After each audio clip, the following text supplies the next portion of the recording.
Hey everybody, welcome back to my series on finding meaning in life, setting and achieving goals, and basically just getting what you want out of life, creating a life that you love. This video will go deeper into mindfulness. Now, mindfulness is nothing more than being present in the moment, being connected with this moment. The brain likes to think about the future, or dwell in the past, or create up made-up scenarios that probably will never happen. Either way, it is very hard for us. It's almost unnatural for us to live in the present moment. But research does show that mindfulness can help lower stress. It helps boost the immune system. It helps your overall physical health, mental health, right? It can actually lower your blood pressure and stop heart disease or help prevent heart disease. Mindfulness has all these benefits, and I'm going to talk about one main way to practice mindfulness in this video. So some of the benefits of mindfulness, besides what I just talked about, is becoming aware of who you are, getting acquainted with yourself. We don't do that all that often. We're given these vehicles and then we just go. You are 100% responsible for what is in your vehicle at all times, where that vehicle is going at all times, right? So mindfulness helps with that. It also helps you to control your emotions, which I think that we all kind of need to do. We are very emotional creatures. It helps you to become aware of the relationship you have with yourself, and in doing so you can actually change the outcome or have different reactions to normal everyday scenarios, everyday situations that you're used to having. And one of the greatest things about mindfulness is the practice of acceptance. Now, this doesn't mean that you give up in life and you don't care about the outcomes and you're done fighting or whatever it is, but it helps you to accept the reality of right now, that this needs to be practiced in schools.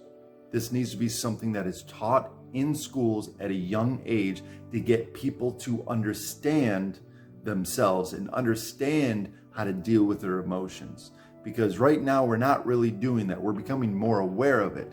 And so what is that one thing that we need to be doing, that we need to be teaching our kids to do? Meditation. Now, when I was younger, I was told that meditation is actually a bad thing. I was told that meditation is, actually I was told it by someone that it was of the devil. And I was like, oh, that's kind of funny. I mean, when I got older, I was like, that doesn't make any sense. The Bible talks about it 23 times. In fact, in Psalms alone, it mentions it 19 times. So how can it be of the devil, especially when Jesus himself went off to meditate? If you teach meditation in school, these kids are going to start to know themselves more and be able to control their reactions more. You start them at a young age, right? I mean, at a young age, you're so imprintable that it's, whatever you're being taught, whatever you're looking at, whatever people are showing you, you're just going to follow. And it's going to make more sense. So if we want peace, which I believe we all do, this is something that needs to be taught in school. So meditation is extremely simple, but it's not easy.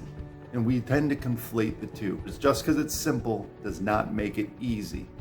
And all meditation really is a true focus. That's all it is. It's a true focus. It's a laser focus on something, whatever that is. So with that being said, you could literally, gardening could be a form of meditation. Walking could be a form of meditation. Maybe even playing video games, but I'm not going to go that far. So this is how I do my meditation, depending on what meditation I'm doing. Sometimes I'm just meditating on scripture. Sometimes I'm just breathing. I sit there, I relax, I breathe, and I focus on my breath. And as my thoughts go into the future, I focus it right back to this moment. As it goes into the past and I start dwelling on something, I bring it back to the present moment. I start coming up with a scenario, or I start looking at what I need to do in the future. I focus it back to the present moment. Because this moment is the only moment that exists. The future is just a dream. The past is just a memory. And this is the only moment we have. My cousin told me the other day that all life is your reaction to the present moment. Another meditation you can do is focus on where your thoughts go. Follow them. Become acquainted with what your thought patterns are. Are you more likely to think negative? Do you think more about the future than the past? Or do you think about the past more than the future? Do you daydream a lot? You can sit there and track your thoughts and get to know who you are as a person. And what this does, as you get to know yourself, you can actually understand your traumas more. You understand your childhood, your programming. You understand all of that a little bit more. The feeling that you're having in the present moment, many times you can trace back to the first time you felt that way and why you reacted the way you did, or who taught you how to do that. So another thing I like to do, another meditation I do, is a true mindfulness, living in the present moment. I will sit outside and I'll focus on what I'm smelling and what I'm hearing, on what I'm feeling, both physically or emotionally, right? I typically have my eyes closed, but if I open them, I'll try and, kind of focus on what I'm seeing. And so I go through the 5 senses, or the 6, if you like that movie. And I'll go through these senses, and it's just kind of a body scan. And that's another form of meditation or mindfulness.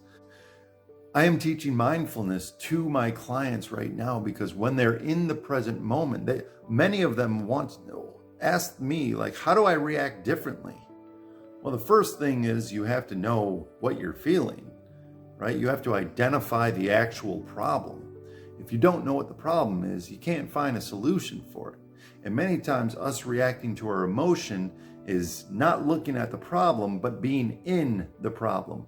An analogy that I use a lot is, imagine a river, right? You jump in the river and we're on these tubes, right? We're tubing down the river. Sometimes it's nice and calm and peaceful. Other times it's a whitewater rafting type experience where you're smashing into rocks and flipping the thing. And mindfulness and meditation is, I'm actually going to climb on shore and just watch the river. You don't have to interact. You do not have to interact with life. I'm not telling you not to interact with life. I'm just letting you know that you don't have to. And I get this a lot where people are like, no, I have to. It's like, no, you don't. You have power over yourself. You don't have to interact with life. Take a deep breath. When the airplane is crashing, you put the oxygen mask on yourself first. Take a deep breath. When you're panicked, when you're angry, when your heart is beating over 100 beats per minute, you cannot focus. You cannot take in new information. You hit a fight or flight mode, and now you are reacting. But if you can learn how to calm that central nervous system, if you can learn how to calm that fight or flight feeling, if you can learn how to calm that before you're actually in the situation, but you learn how to calm it while you're in the situation, you can get a completely different outcome than what you're used to getting. Now you're observing rather than just judging and reacting. The more that you practice this, the better you're gonna get. It's like a muscle. The more you do it, the stronger it all gets, the better you get at it. And the more you can, instead of having to stop and remove yourself from the situation, the more you can do it while you're in the situation. And the more you're in control of your emotions and you understand yourself a little bit more, and then you get a different reaction or a different outcome. Like, subscribe, follow, comment. Let me know what you're thinking. Let me know what you're dealing with. Let me know what you think about these videos. I'd like to know. And I look forward to seeing you soon.